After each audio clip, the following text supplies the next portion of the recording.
Speedway after the conclusion of today's NASCAR Nationwide Series race, won by Tony Stewart. But coming to the checkered flag, a terrible crash with Kyle Larson's car getting up into the catch fencing. Kyle climbed for the machine okay, but parts of his race car went through that catch fencing into the grandstand. And safety officials are working on the scene there. We'll bring you any update as soon as we can possibly get one from NASCAR and from Speedway officials. Let's check downstairs with more of the participants in the finish of this race and Dr. Jerry Punch. Well, Justin Allgaier has come out of the medical center and appears to be okay. Justin, we just watched a moment ago. What was your part? Where were you in that mess there on the final lap? Yeah, we were on the outside in behind Brad Scott and just trying to push as far as we could to get the best finish we could. And you know, they started wrecking in front of us, and unfortunately at that point it's too late. You know, you're running so fast. You know, obviously I'm all right. And pretty much all the other drivers that I've talked to here everything's been good. You know, thoughts and prayers go out to anybody in the grandstands that may have gotten hit by anything. I'll tell you, it's a violent wreck. I mean, just seeing the carnage on the racetrack, it's truly unbelievable. But you know, a true shout out to all the safety companies that put products in these cars, and NASCAR for making these cars safer. You know, our Brent Chevy was really good. Scott Zipadelli and the guys did a good job. I made a mistake on pit road earlier and got in some oil and spun into the wall, and they fixed it all back up, and we were able to go out there and get a good finish out of it. But definitely tough when you finish that way. You know, you look at all the people and you hope everybody's all right. Glad that Justin Allgaier is okay as he walks away. We heard a little bit ago from Regan Smith, who said he was trying to block. He doesn't blame Brad Keselowski for what he did, but he was trying to block. And now let's hear from Brad with Jamie. And Brad Keselowski has checked out okay. Your good news is you're fine, but you watched the replay. I saw you take a deep sigh.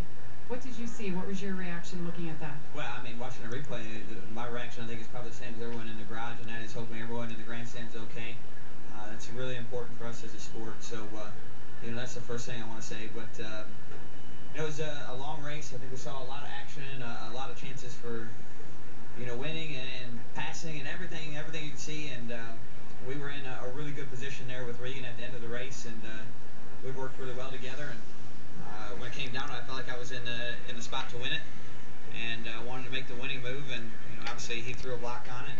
You know, he felt like that's what he had to do, and you know, that's his right. And it just, the chaos comes with it. I made the move, and then he blocked it, and the two of that together started the chain of events that caused that wreck. But you know, just probably first and foremost, just want to make sure anyone in the stands is okay, and be thinking about that. Brad, you have the Daytona 500 tomorrow, the biggest race for you guys. How do you take something this serious, and compartmentalize and get your head focused for that race? Well, I mean, I think until we know exactly how the status is of everyone that was involved, it's hard to really put a lot of thought into the 500. But hopefully we'll know soon, and hopefully everyone's okay. And if that's the case, we'll get to focusing on Sunday. Thanks, Brad. Let's go over to Doc. 19-year-old rookie Alex Bowman was having just a phenomenal performance today until that final lap, and we'll talk about your performance in a minute, but talk about what happened to you in that final lap. Just running fifth or sixth or so, and just kind of saw everybody wrecking in front of me, got shoved down, and started spinning through the grass and took a hard right to get in the fence. But just hope all the fans are all right. Got my thoughts and prayers with the fans and their family members, but got to thank everybody at RAB Racing. They gave me a great race car. It was awesome to have Florida Lottery and Windows 8 on our number 99 Toyota Camry, and just ready to get to Phoenix. All right, Alex Bowman had a great output down here, getting able to push Kyle Busch and Brad Keselowski to the lead, his first ever nationwide race, and certainly hoping that in the future they finish a little bit differently than today. Alan?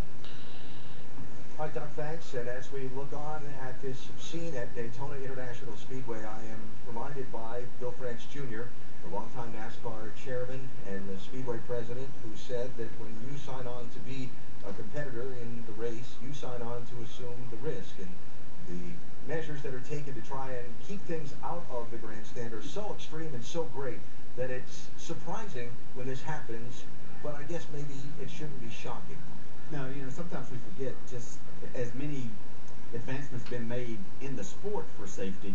You know, those same things have gone into the racetracks, and you know, the fans come here to be participants in the way that they want to watch a great performance happen. They don't need to be a part of it, and all the safety measures have been taken. The drivers have all talked about the safety initiatives with the race cars, with all of their equipment and everything, and I applaud them for that because there were some very amazing hits there, and all of these drivers able to talk about it. But obviously, our concern as the drivers stated are for the fans, and there's only so much you do. These machines are going at somewhere close to 200 miles per hour, and it's very rare that we see something of this magnitude, but it does happen. Yeah, that's the key thing. It is extremely rare that we see something like this, and I think that NASCAR, all the tracks do a great job, and it looked like most of that car was contained just right at the fence. I didn't see any of the big parts that made it much past that, so I think it did a good job, but so unfortunately, you just can't do a perfect job all the time, and it's unfortunate to see that some of the fans may have been hurt. And we continue to monitor the situation. There are safety workers by the dozens in that area attending to those who may have been injured, and we will continue to follow that for some time.